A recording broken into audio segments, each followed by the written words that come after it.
Buenas tardes, esta es la presentación pública de mi TFG. Mi nombre es Ángeles María Puerto Domínguez y mi consultora es Arabela Castro López. El título de este diseño de intervención es La mentalización en el abordaje del trauma complejo, las relaciones de apego y la disociación desde la teoría polivagal. El tema propuesto de esta intervención ha sido elegido debido a las funciones que realizo como trabajadora social en el Departamento de Acogimiento Familiar y Adopciones. Mi función principal consiste en valorar la idoneidad de las familias para menores que en su infancia han vivido en contextos adversos, por lo que el compromiso y la responsabilidad con estos infantes me impulsa a profundizar en las secuelas que dejan la exposición a situaciones abrumadoras. ¿Por qué? Porque los efectos psicobiológicos del trauma complican el desarrollo del ser humano, conduciéndolo al sufrimiento hasta edades avanzadas. En la relación con estos niños se incluye ejercer la violencia interpersonal y todo el rango de prácticas de maltrato, abuso, negligencia y disrupciones en el sistema de cuidado. Este diseño de intervención se llevará a cabo en centros de protección de menores de manera grupal con menores y sus familias. ¿Qué es el trauma complejo? Van der Kolk advierte que se instala en la primera infancia. Define que es la exposición crónica y prolongada a situaciones amenazantes para la supervivencia, de carácter interpersonal, con figuras significativas. Señala que no toda persona transita por un hecho estresante, ha de permanecer traumatizada. Refiere que lo peor del trauma es que la persona no alcanza a distinguir entre el pasado y el presente. El menor, a través de disparadores, se siente como si estuviera viviendo de nuevo en el pasado y sus respuestas de supervivencia se viven como algo repetido y automático. ¿Y esto por qué ocurre? Porque en circunstancias de terror el infante necesita ser cuidado por sus figuras de referencia, pero cuando el papá o la mamá no se encuentra disponible, provoca un daño enorme, siendo a la misma vez quien le proporciona consuelo. Esta contradicción entre la necesidad de obtener amor y el daño provocado por quien más quiere se resuelve con la disociación.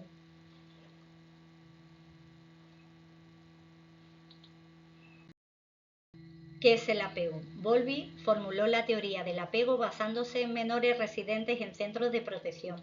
El apego seguro es el vínculo emocional que desarrolla el niño de forma innata con sus padres y que le proporciona la seguridad emocional indispensable para un buen desarrollo de la personalidad hacia la vida adulta.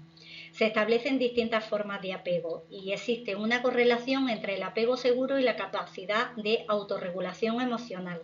Cuando el vínculo entre padres e hijos falla, aparece la insensibilidad y la inconsistencia. En el apego inseguro se diferencia entre apego evitativo y ambivalente, y aunque cada uno tiene su matiz, en general suelen ser niños en los que le cuesta confiar porque han recibido un apoyo inconsistente, se sienten abandonados y no queridos y no saben autorregularse.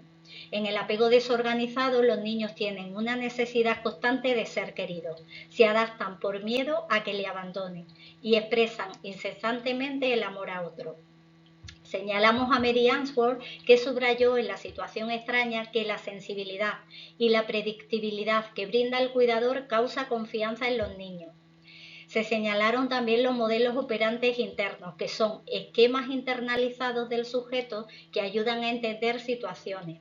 El bebé se siente comprendido cuando la mamá es capaz de narrarle con su sensibilidad qué está pasando. Es decir, el bebé internaliza situaciones externas a través de la atención que emplea su cuidador o su cuidadora para relatar lo que le está aconteciendo. ¿Qué es la disociación estructural de la personalidad? Es la fragmentación entre varios estados de conciencia. Significa desconectar. Es un proceso no consciente. Ante situaciones traumáticas, el niño siente bloqueo y hace verdaderos esfuerzos para no recordar. Las situaciones experimentadas le desbordan y causan gran impacto que no puede manejar. Se distingue entre las PECs, que son estados mentales, pensamientos inconscientes, que constantemente sacuden las historias traumáticas del pasado, y las PANS, que son estados mentales aparentemente normales que se dan en la vida cotidiana mediados por el sistema de supervivencia y tratan de evitar el trauma. Ambos se fijan en un estilo de apego inseguro y desorganizado. El impacto del trauma, el apego y la disociación lo advertimos a través de una amplia gama de síntomas. En el año 2009 se incluyó esta sintomatología en el DSM-5, en el trastorno traumático del desarrollo. Aunque no se llegó a incluir, pero me consta que está en revisión por las lecturas que he hecho. Y lo incluyo en este diseño porque creo que engloba muy bien todas las afecciones y patrones de comportamiento que estos niños con trauma muestran. Y sus ítems son exposición a eventos repetidos, violencia interpersonal, desregulación afectiva y fisiológica, desregulación atencional y conductual, desregulación del self y relacional. Aparecen dificultades funcionales en la vida cotidiana a nivel de relaciones con otros menores, en el ámbito escolar, familiar, en el ámbito judicial a medida que estos niños van creciendo y en el ámbito de salud. McLean explica que es debido a la existencia de un cerebro triuno compuesto por un cerebro reptiliano que actúa con miedo ante lo desconocido y reproduce conductas primitivas, y otro cerebro límbico relacionado con las emociones y el aprendizaje, además del neocórtex, que provoca el razonamiento y los recuerdos. Estos tres tipos de cerebro son interdependientes y ante situaciones de supervivencia es como si alguno de ellos tomara más protagonismo que otro. El abordaje del trauma complejo lo vamos a desarrollar a través de la terapia de la mentalización, que procede de la teoría psicoanalítica. La mentalización se operacionaliza a través de la función reflexiva. Mentalizar es reflexionar sobre lo que le ocurre a uno mismo y a los demás. Es una terapia muy noble para los adolescentes y está dirigida para que logren entender que detrás de sus conductas observables existen sueños, deseos, emociones, intenciones que motivan esa conducta, estimulan la reflexión para que las personas tengan una narrativa de cómo están funcionando. Los terapeutas invitan al paciente a reflexionar sobre las situaciones no resueltas. Una de las preguntas puede ser, ¿cómo te explica que ha podido pasar esto? El interrogatorio es muy similar a las preguntas socráticas y también se trabaja la psicoeducación emocional, los tipos de comportamiento y las sensaciones corporales. En la revisión teórica encontramos que existe evidencia científica entre las experiencias traumáticas denominadas ACEs en la infancia y la existencia del desarrollo de psicopatologías en la edad adulta. Esto supone un problema para la sociedad al que no siempre se le presta atención. Una forma de llamar la atención es realizar estudios donde se refleje que cuando atendemos a reducir psicopatología supone economizar hasta un 10% del gasto público. ¿Cómo podemos reparar el desarrollo de psicopatologías en niños para cuando lleguen a la edad adulta? Pues una de las formas sería invertir en programas psicoeducativos que mejoren las habilidades de relación interpersonales, que optimicen las relaciones de apego y que logren mayor calidad de vida. La teoría polivagal de Stephen Porges es de importancia a considerar por todos los psicólogos. Entiende los mecanismos de afrontamiento que los niños y adolescentes con trauma desarrollan en situaciones adversas. Las personas con trauma sienten en el cuerpo de manera diferente y esta teoría aclara que existe una zona de tolerancia donde sentimos equilibrio y calma, que promueve la conexión con los demás, que sería esta. La ventana de tolerancia donde el estado fisiológico es de calma, pero ante una explosión o peligro vamos subiendo en escalada hasta llegar a la zona de hiperactivación, donde se responde con una profunda sensación de miedo y de terror. Hay tanta activación que nuestro cerebro no puede integrar lo que está sucediendo. ¿Y qué ocurre? Que el sistema simpático se ha disparado de una manera tan intensa que nuestro cuerpo comienza a descender hacia la zona de hipoactivación, donde la persona llega a sentir colapso y parálisis. incluso se llega a disociar. Esto es muy importante enseñárselo a los niños porque a través de la psicoeducación hemos de enseñarles que han de mantenerse en la ventana de tolerancia, con calma y equilibrio, para poder conectar con los demás y poder autorregular sus propias emociones. Esto también le puede pasar a las víctimas de violencia. Y esta reacción no significa consentir cuando uno se congela y se paraliza, sino que significa quedarse inmovilizado para sobrevivir. Y podemos comprobarlo aquí con la hiena que persigue al impala y el impala finge la muerte para preservar la vida. Es un estado que puede llegar a perjudicar nuestros órganos internos, por eso no se ha decidido, pero es una decisión involuntaria.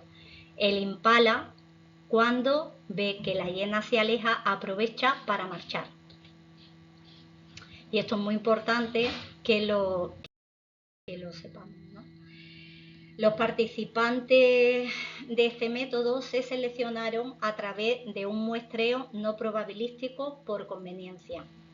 El tamaño de la muestra resultó de 70 participantes, a distribuir entre el grupo experimental y grupo control con 35 cada uno. El tratamiento tendrá una duración de 8 semanas con sesiones de 60 minutos dirigidas a menores y sus familias. Las sesiones serán lideradas por psicólogos instruidos en la terapia de la mentalización. Como variable independiente tenemos la terapia de la mentalización manipulada y presente en el grupo experimental y ausente en el grupo control. Se tienen presentes 3 variables dependientes: habilidades de interacción social medidas a través del cuestionario CHIS, relaciones de apego medidas a través del cuestionario de apego CAMIR y la satisfacción vital medida a través de la escala de satisfacción con la vida SBIR. Se calculan estadísticos descriptivos de las variables dependientes, tanto en el pretest como en el posttest, para ambos grupos, y se computa un análisis de varianza ANOVA para comparar las medidas del pretest, posttest y de seguimiento del grupo experimental. Finalmente realizamos una prueba TED-Student con la finalidad de conocer si existen diferencias significativas cuando se comparen el grupo experimental con el grupo control y aceptar así aceptar o rechazar las hipótesis. En la discusión tendremos en cuenta si los resultados estadísticamente son significativos, mejorarían los constructos estudiados y la consecución de los objetivos. Estudios como los de Orway demuestran la promoción de la función reflexiva, demuestra que mejora el diálogo y reduce los síntomas disociativos en los jóvenes. Y si no se mostraran diferencias significativas, tendremos que revisar los objetivos de nuestro diseño.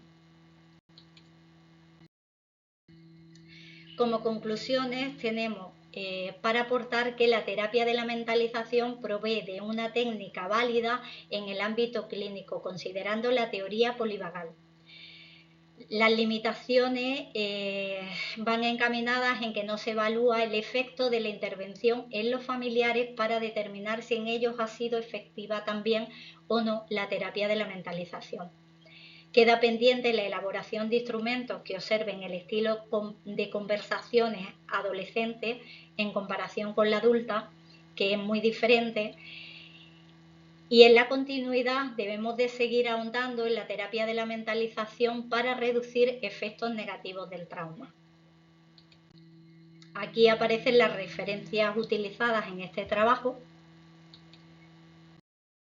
Y por último, están los agradecimientos, sobre todo a mi consultora por la ilusión y en el ánimo, y quedo disponible y pendiente para continuar avanzando hacia la aclaración de dudas y preguntas que puedan surgir a partir de esta presentación. Muchas gracias y un abrazo para todos.